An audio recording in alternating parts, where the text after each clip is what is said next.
नमस्कार दोस्तों, स्वागत है आपका हमारे YouTube channel your legal aids में। मैं हूं एडवोकेट विष्णु चौधरी। दोस्तों, अगर आपने हमारा चैनल सब्सक्राइब नहीं किया तो आप हमारे चैनल को सब्सक्राइब जरूर करें और बेल आइकन को भी जरूर प्रेस करें।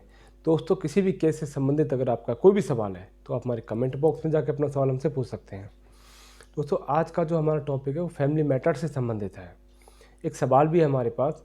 सर, मैं शादीशुदा हूँ, मेरे 2 बच्चे हैं, मैं अपने हस्बैंड के साथ नहीं रहना चाहती हूँ, मैं किसी और के साथ रहना चाहती हूँ, तो मुझे क्या करना होगा?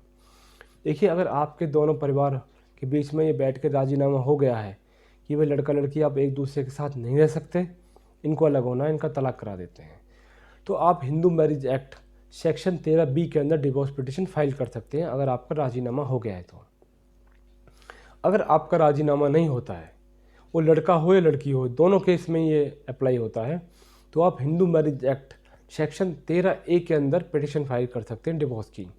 इस पिटीशन में कम से कम 1.5 से 2 साल कम से कम लग जाते हैं केस को लास्ट स्टेज तक आते आते।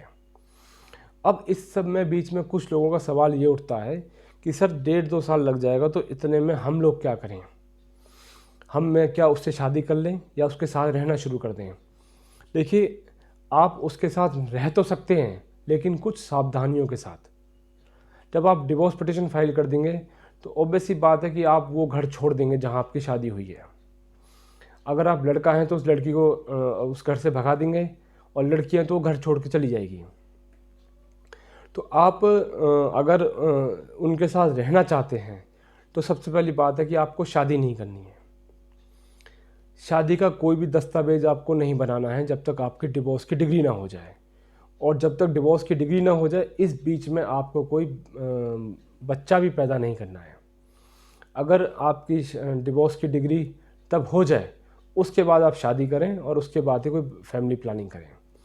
जब तक डिवोर्स की डिग्री नहीं आपकी पास होती है तब तक आप एक दूसरे के साथ रह तो लें, लेकिन ना तो शादी करें, ना शादी से संबंधित कर भी लेते हैं, साथ फेरे ले लेते हैं तो उससे संबंधित कोई भी फ़ोटोग्राफ अगर आपने खींच रखा है या कहीं भी शादी कराई है, वैसे तो शादी वैलिड ही नहीं है। अगर आप अपनी तसल्ली के लिए करा लेते हैं, कर लेते हैं, वो शादी वैलिड नहीं है। लेकिन अगर वो शादी के दस्तावेज दूसरी पार्टी के हाथ लग जाएंगे तो आपके खिलाफ दूसरी शादी करने का मुकदमा दर्ज हो जाएगा आईपीसी के अंदर। तो इसलिए इसमें आपको सावधानी ये बरतनी है कि आप डिवोर्स पिटिशन फाइल करने के बाद 13A में रह तो सकते हैं दूसरे के साथ, लेकिन सावधानियों के साथ बिना शादी करे, और कोई बच्चा भी आपको इसमें पैदा नहीं करना है। आशा करते हैं दोस्तों हमारे द्वारा दी गई जानकारी आपके काम आएगी। फिर एक नई जानकारी के साथ आपसे दोबारा मुलाकात होगी। तब तक नमस्कार, धन्यवाद।